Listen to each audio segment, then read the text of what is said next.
Our scripture today will be Luke 5, verses 15 through 16, in the ESV. But now, even more, the report about him went abroad, and great crowds gathered to hear him and to be healed by their infirmities. But he would withdraw to desolate places and pray.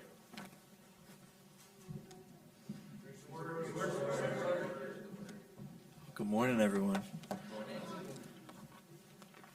So COVID was terrible. I'll just get that out of the way.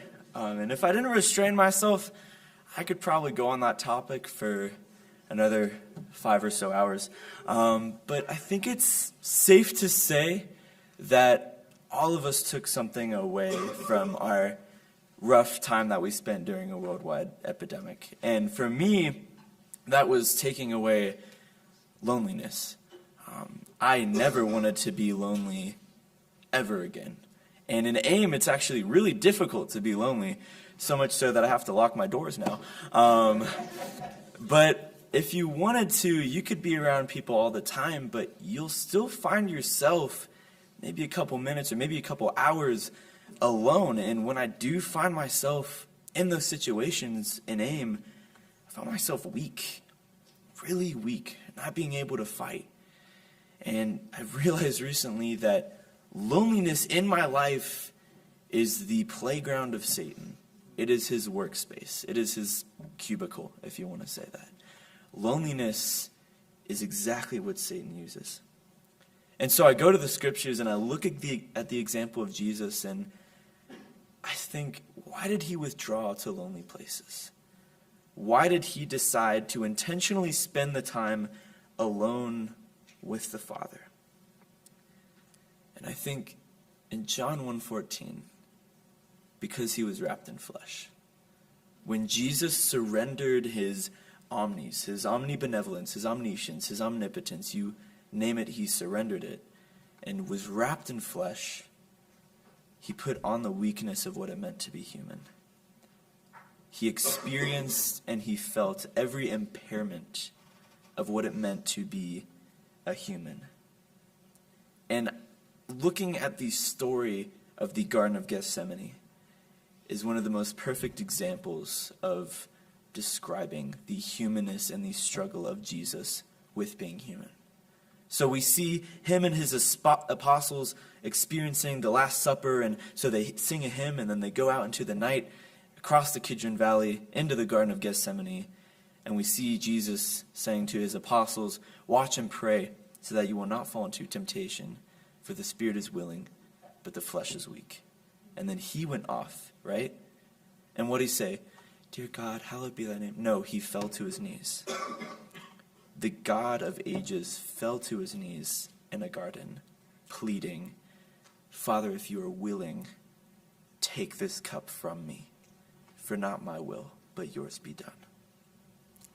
So Jesus understood what it meant to depend on the Father because of his weakness as a human, but not just understanding our weakness as humans and what we need to do to depend on God by being alone with him. We can understand that because we can pray, we can listen, we can read, but what is it preparing us to do? What was it preparing Jesus to do? I think a part of it is, in Luke 4, we read the temptations of Jesus, right? And we think, all right, he just went out into the desert and, fought, because he was perfect. Well, no, he prayed. He was alone with the Father and with Satan for the 40 days. It prepared him to fight this serpent. In Luke 5:15 through 16, as Brenham just read, we see the ministry of Jesus, just the basic ministry. He just healed a man with leprosy, and his ministry is exploding in the region where he's ministering in. But he still finds the time to pray. He still gets alone, and that prayer empowers him. And Luke 6:12 through 13, we see that he prays the night before he even chooses his apostles. He goes to the Father and doesn't just do it out of human power. In Matthew 14:13, he hears of the death of John the Baptist, his own cousin. Jesus is human, so he's dealing with mourning. He's dealing with weeping. He doesn't know how to really solve this issue, so he goes into a boat and gets alone for a little bit. And in Matthew 26, we see Jesus go to the garden. We see him pray in preparation for his death, for the sins of the world. This prepared him to accept the cross. And it's part of my soul belief that if Jesus didn't listen to the Father, if he didn't communicate with the Father, would Jesus have accepted the cross? But it prepared him to even save those who were plotting against him in that moment. He didn't spend all his time laughing and giggling and holding banquets and suppers with the apostles and disciples, and he wasn't, breaking bread and just, having a great time. No, he intentionally sought spending time alone with the Father so that would prepare him for these difficulties, being in the wilderness, being separated from God on the cross. So looking at the example of Jesus, what does being alone with the Father prepare us to do? And I think just like Jesus in the garden, if it were up to him, if he was thinking in a human sense, he would keep his own will. He would say, no, I'm not going to drink the cup. I don't want to do that. No, I don't want to be separated from the God of ages. No. But being alone with the Father means also understanding his will. It prepares us to surrender to his will. Being alone with the Father strengthens our ministries. It helps us to love. It comforts us. It prepares us to depend more on the Father than on our own power. So my plea to you is get alone and listen to the Father.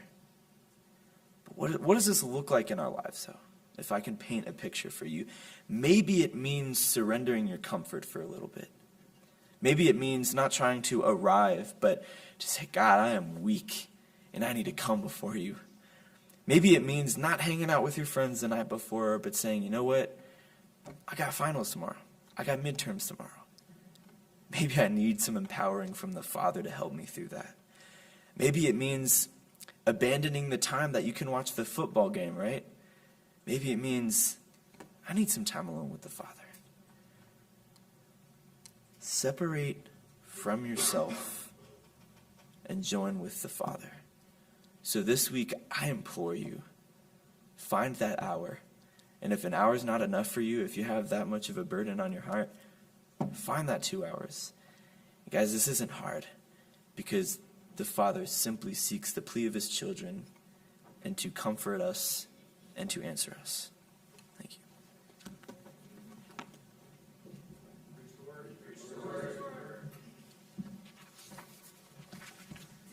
you. Good morning. You'll have to forgive me. I always get excited when I have a captive audience. By show of hands, how many of you would say that spiritually you're having a good week? That's pretty good. All right. So what I'm hearing is that those of you who have raised your hands have had no temptation and that this has been an easy week.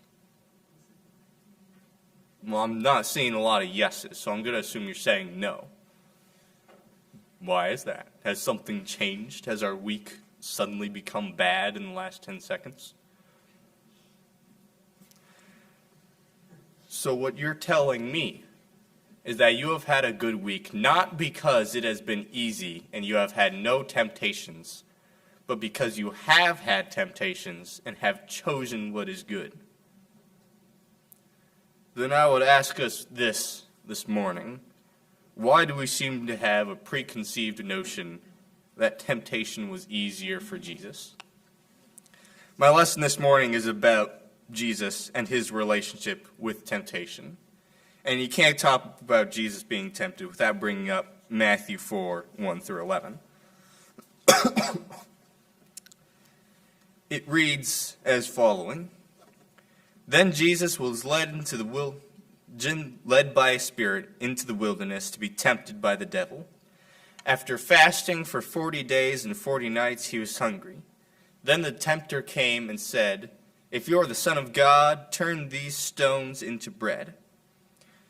Jesus answered, It is written, man shall not live on bread alone, but on every word that comes from the mouth of God. Then the devil took him to the holy city and had him stand on the highest point of the temple. If you are the Son of God, he said, throw yourself down, for it is written, he will command his angels concerning you, and they will lift you up in their hands, so that you will not strike your foot against stone. Jesus answered, It is also written, do not put the Lord your God to the test. Again, the devil took him to a very high mountain and showed him all the kingdoms of the world and their splendor. All this I will give to you, he said, if you will bow down and worship me. Jesus said to him, away from me, Satan, for it is written, worship the Lord your God and serve him only. Then the devil left him, and angels came and attended to him. When I was reading this, trying to create my lesson, something occurred to me that had never occurred to me before. It's awesome how Scripture does that. I don't know how it does it. It's crazy. Every single one of these temptations were very carefully crafted to be appealing to Jesus. Jesus spent 40 days without food, so Satan tempted him to turn stones into bread.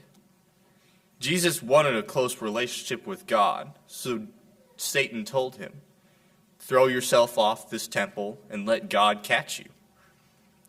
Jesus came to save the kingdoms of the world, so Satan said, I'll give you all these kingdoms if you bow down to me.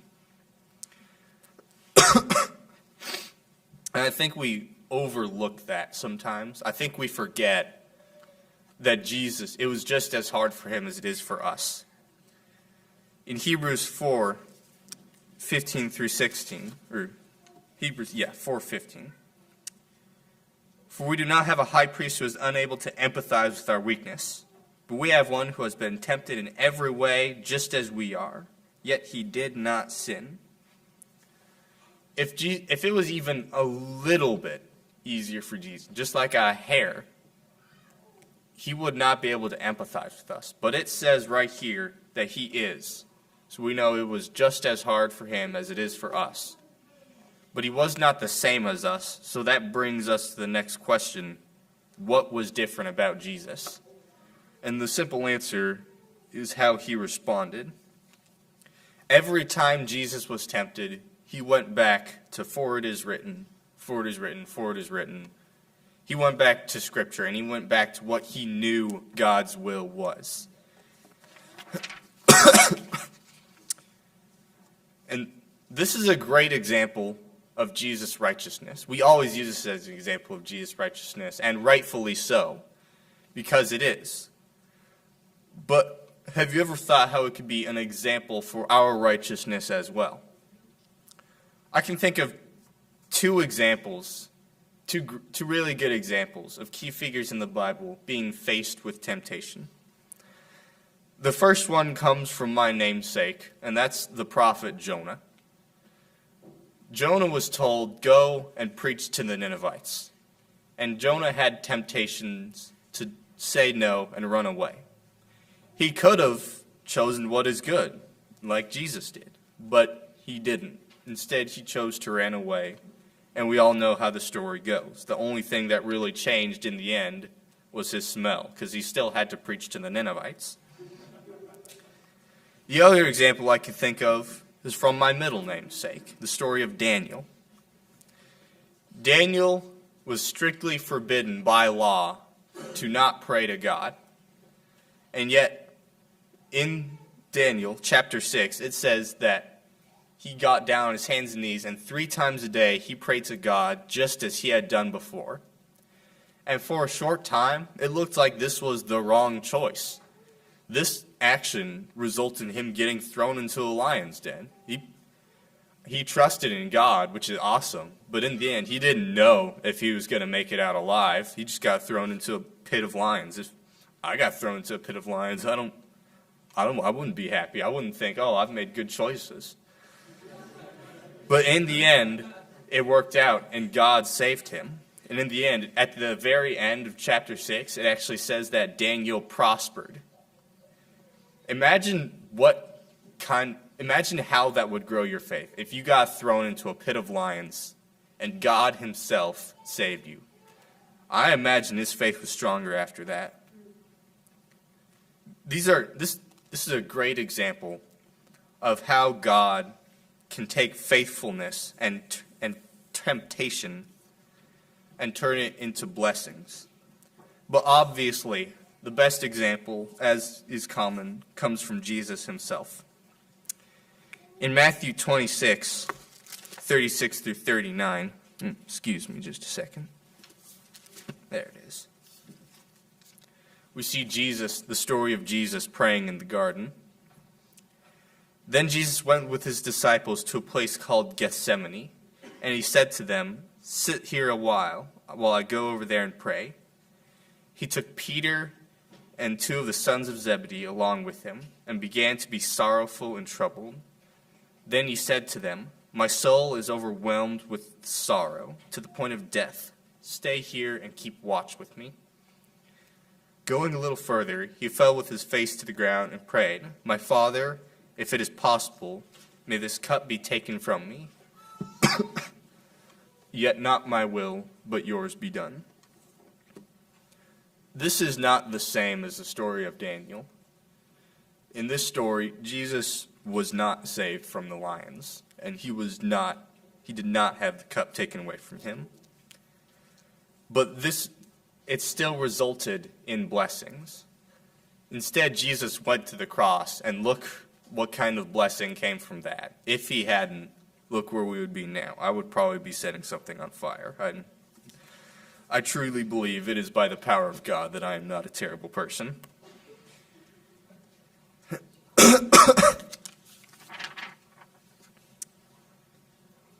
This morning, church, I would like to call us to bind Scripture to our hearts, because we know that we're going to have temptation. It's never been a question. We've never said it was a question. It's a fact that we're going to face it. But we can respond to it the same way that Jesus did. Jesus responded with Scripture that he had memorized, and he used it to ward off temptation. Jesus did not resist because he was stronger and he had some special power. He resisted because he leaned on his God, and we can lean on the same God.